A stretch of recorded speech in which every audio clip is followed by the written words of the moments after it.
पैर बहुत जोरों से दर्द कर रहा है। ऐसा लग रहा है कि आम का बगीचा है। पेड़ के नीचे आराम करूंगा, रात यहीं बिताऊंगा, रात सुबह कहीं जाऊंगा।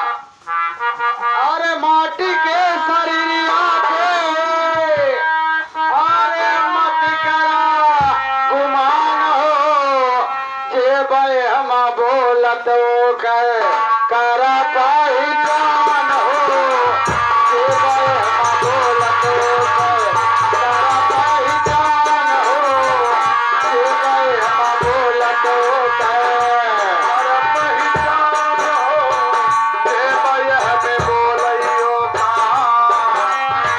जे बे हम बोलत अलग होई जाए, जे बे हमें बोलियो अलग होई जाए, सगर शरीरिया बेकार होई जाए, सगर शरीरिया बेकार होई जाए।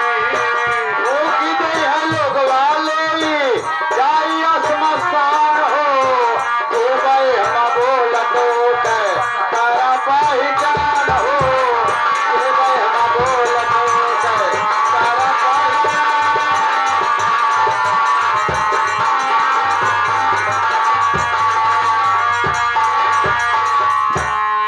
बाबा साहब जी के मोहनी रही सुरतिया, सुरतिया अपना देश के पीर। बाबा साहब जी के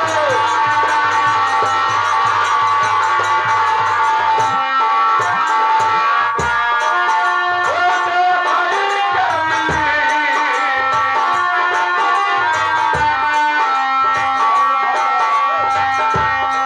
बाबा साहब जी के मोहनी रही सुरतिया, सुरतिया अपना देश के पीर।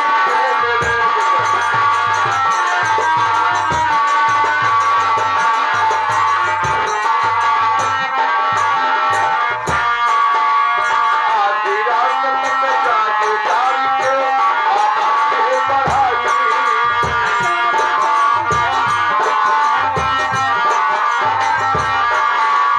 देश रहा गुलाम हमारा, हर चमकी बदली छाई, पूरे देश के ऊपर छाई रही विपत्तियां, विपत्तियां अपना देश के पीर।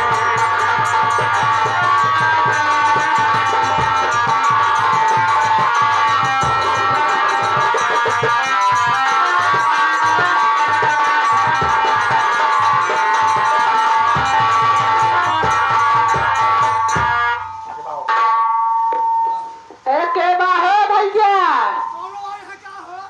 ए भैया के बाहो का भैया। हाँ एक नैहर ओहर है, टूल टैक्स के लगे।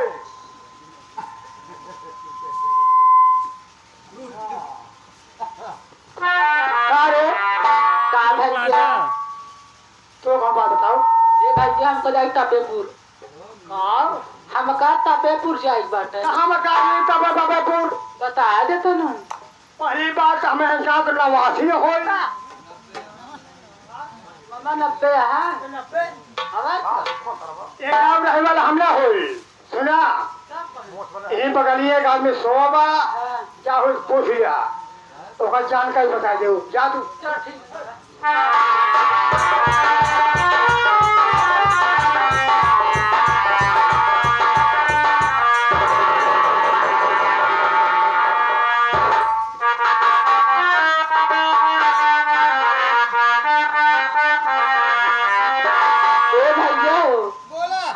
कुछ पूछवाइया है सुना बतावत है।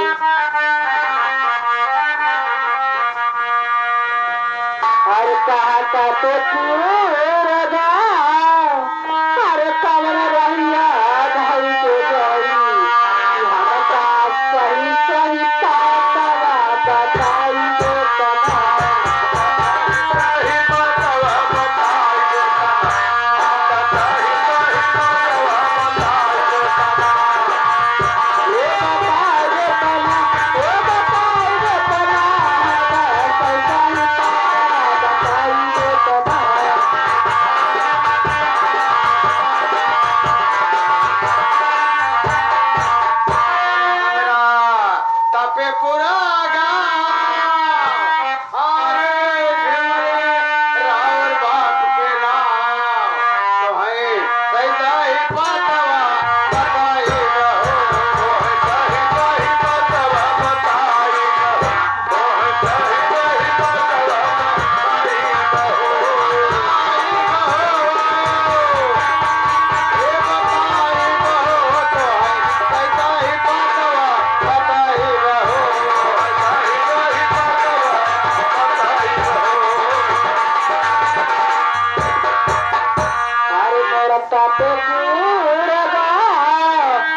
हमरा तपे पूरा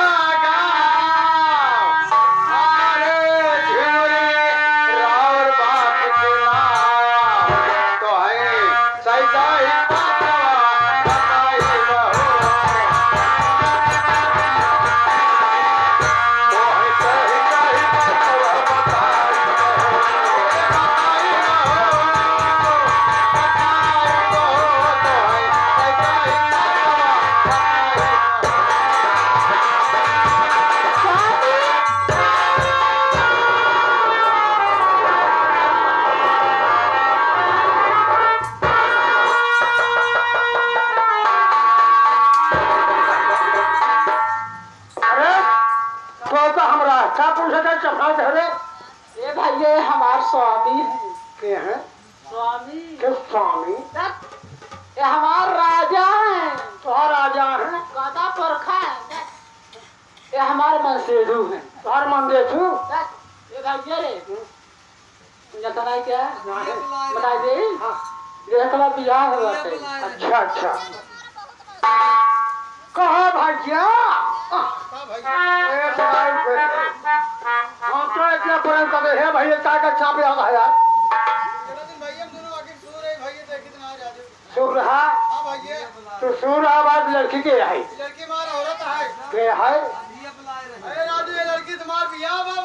हाँ कब बना उठा लाऊ तो हाँ मेहरारू है हाँ कब विश्वास आ गया तो अपना मार मार पूरे दफा मेहरारू भाई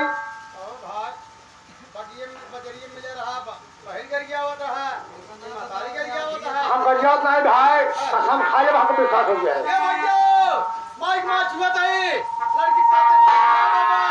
लड़की जवान ये भाई ये बीच हम बोलबो करा यह भी परण मार भाई चले भाई ये बताइए इतनी रात को जंगल में अकेले क्यों चले?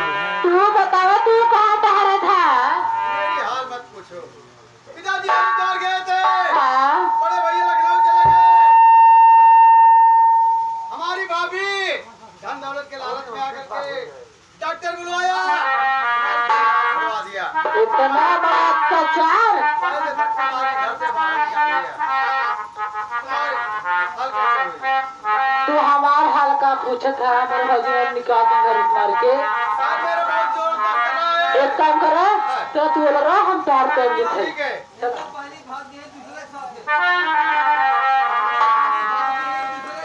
गजरा लगली दीदिया गजरली गजरा लगली दीदिया गजरली सैया बेदारी हो सैया बेदारी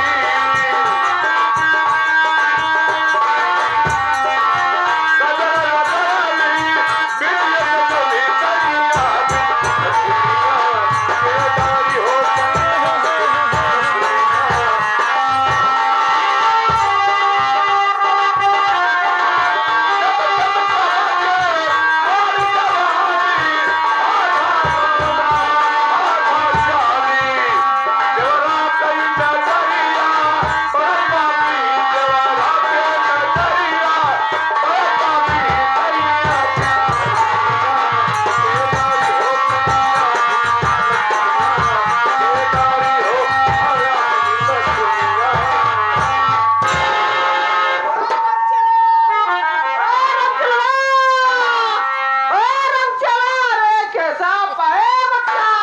जाता बच्चों बड़की मम्मी की जगह आवा यो सोच रहा यही जागत यही नहीं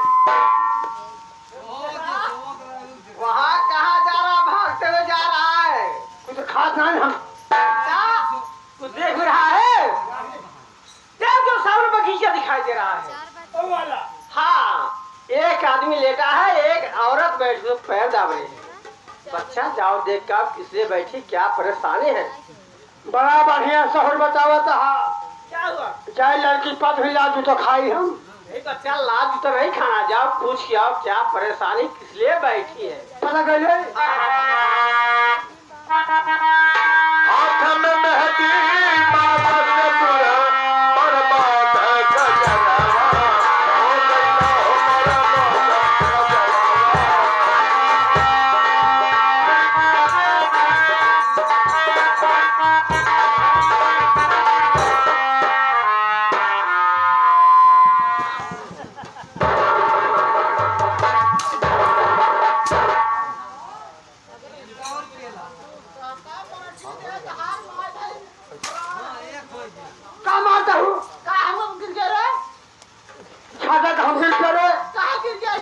अरे भाई निधिया भाई मिला अरे दिया। का भा बोला कहा था हमारा सब याद रहे का भा हम माने जहाँ पड़ी हम कह देखी भाई के लड़की जंगल में मन गिरा के खीरा का तो हमार दुख सुख हर लेबा का बोलत है हराए तो भरिन जा ए भैया हमारे स्वामी जी के ने जानते ना स्वामी हम स्वामी में मिला जा हमार मन से है अच्छा जैसे मार भाभी हवा ए भैया वो दोनों की सूर है काना है हाँ ये बतावा जन्म काना है बाल भान है तो हाँ बाद में है तब तू ठीक हो गई तो भाई ठीक कहते हम ना ठीक करी तब के हमारे गुरु जी गुरु जी माँ गुरु जी का है तो आशीर्वाद दे छन एक काम करा चल हमें साथे समय बितावा ए भैया हम जाब ना उनका ले जाओ गुरु जी को बने उसे खतबा बन जाते हैं और कहीं समझ जा यहाँ चल तू हमारे तुम पास जाता हूँ समझ लो ही बाबा उसे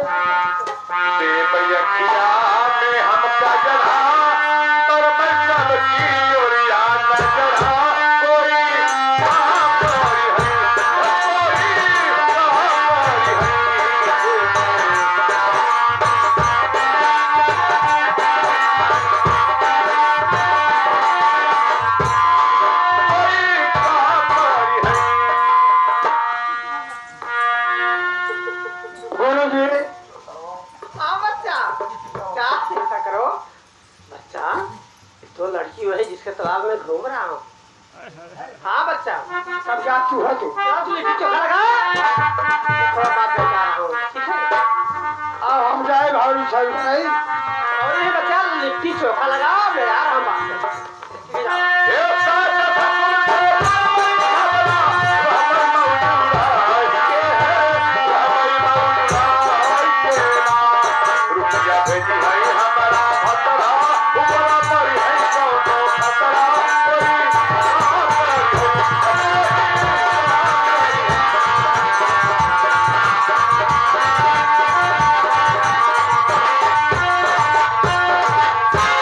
ये बता तू क्या परेशानी है कितने हैं बैठे क्या परेशानी है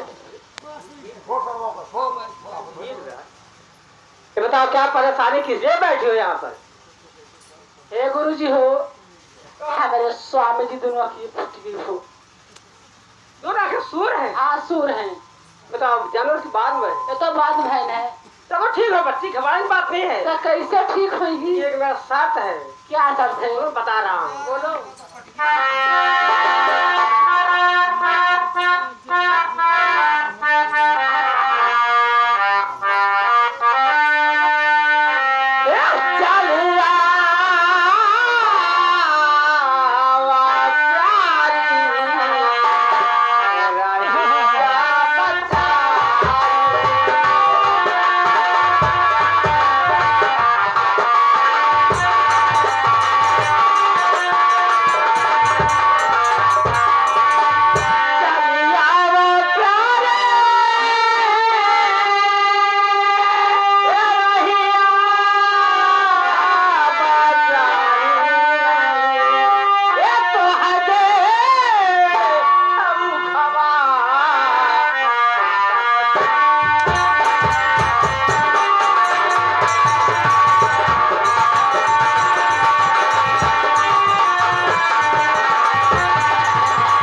सुना मेरी बात सुनो। काहे अच्छी आयल मारो जाना ना मुक्ता हो। काहे अच्छी आयल मारो जाना ना मुक्ता हो।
मासूम की जूतियां इतने काबिज क्या है अल्लाह तुझे गुलाब जैसा फूल खिल रहा है मेरे से।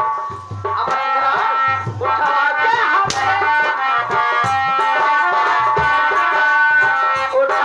हमारे सुल्तान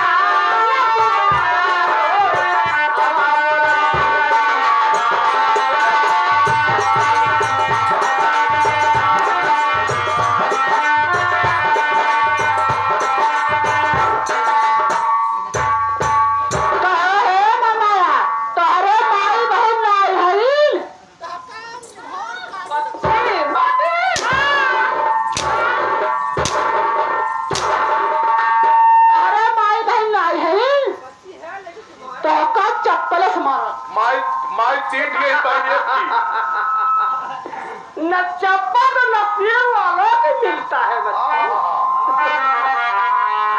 कहता है तो दूध में चावल डाल दे तो खीर बन जाती है और मासूम को जूतियां खा तो तकदीर बन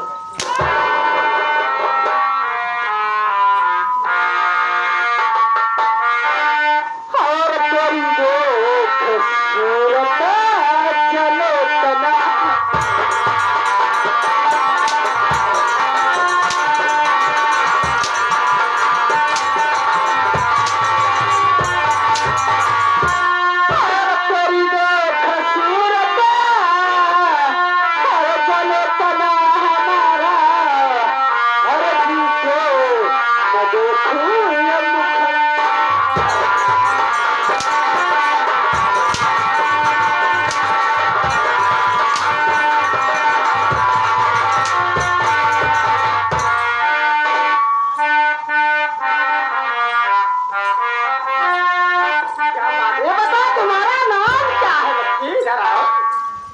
नखरे वाला क्या है? मेरा नाम चंपा है। कसम भोलेनाथ की जैसा चेहरा है वैसा नाम इसकी माँ बाप क्या है? चंपा चमनी काली की तरह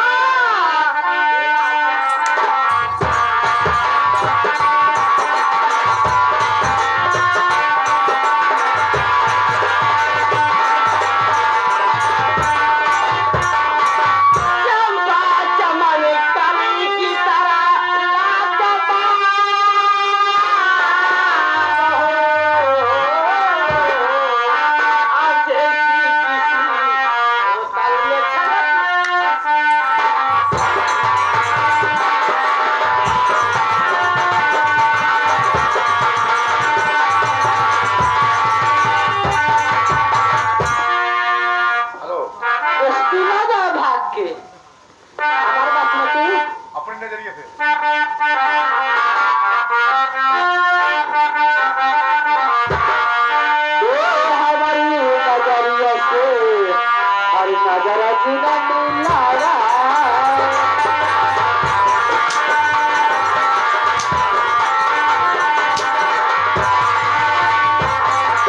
हमारी नजरिया लता चमकी नीलावा अरे अपने कहिनिया के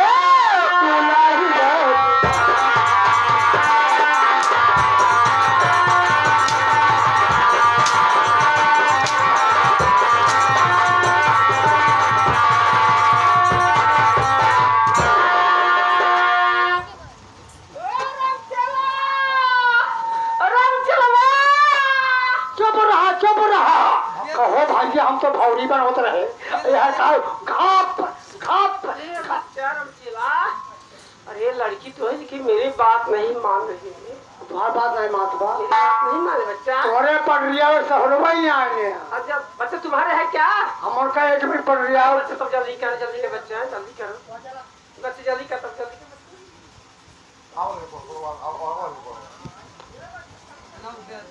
ये लड़की है क्या बात है रे ए भाई रे ई तो बुढ़वा बो छिनरा बाटे छिड़ा है हां छिनरा है सर का बहुत बा तो हमसे बियाह करे घाट पे तू हम पागल हम पागल है पिया जी की हूँ तो खबर ले अगर ए बच्चे मान गए।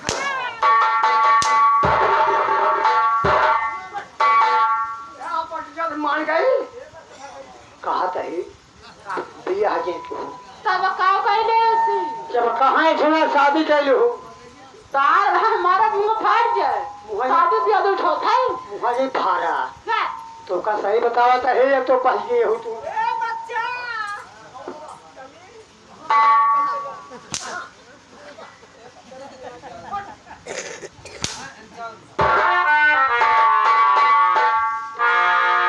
देखा तो हमें नहीं तकलीफ बताई बतावा अब तो फंस गई हूँ भाई फंस गई बैठी है।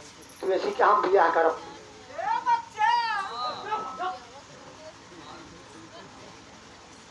हमें से मान ले कल बियाहवा करब वह मंदिर में करब हां एक मंदिर हम देखे जंगल में बा जंगल में हाँ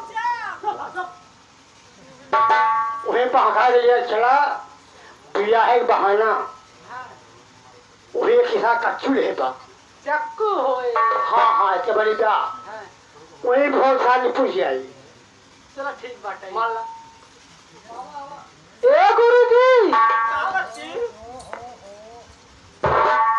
मैं शादी आपसे करूंगी तब चलो बच्चे क्या देख तुम चलो जल्दी ए, चलो नहीं ए राम चला ए अपने हाथ में क्या लिए हो चिमटा है ए चिमटा हमको दो लो ले चलो ए राम चला ए राम चला अरे लड़की तैयार हो गई तू चाट मेरा बुला गीत के गा बिया कैसे हुए बच्चा कमाल मेहरारू बुलाई जहाँ मेहरारू वही भाग गए ये तो छठ बाटे चाट हो रही है